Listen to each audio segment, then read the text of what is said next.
hello guys नोंथांमोना नायगासिनो happy बय ब्लग स' फाइनालि दिनै जों बे फाग्ला दैमायाव जानो फैदो जोंजों दा साब्रै लोगोफोर दं स' फाइनालि नोंथांमोना नायलांबाय था भिडिअखौ नायनायनि सिगां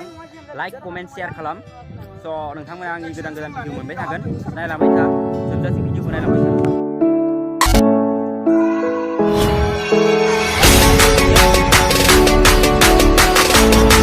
इसोरनि स्टाइल नाया माने मबाइलजों साफायदो ओमफ्राय फट'आव माने केमेराखौ नुजासिनो आरो वाह वाह बेटे वाह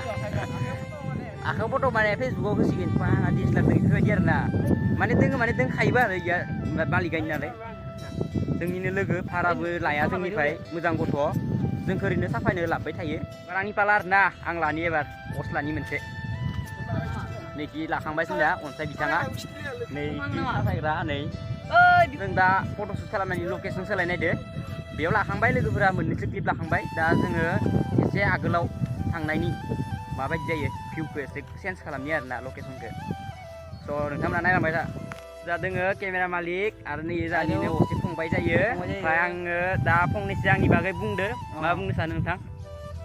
लाइक खालामदो साबसक्राइब खालामदो खस्थ' खालामो बिदा खस्थ' माने आंबो खालामो खिन्थु खालामो नांगौखिनिखौ खालामो लाइक खालामदो साबसक्राइब खालामदो नङा होमबा दा चेनेलनि नामा मा आंनिया बेफोरनि खोमा आं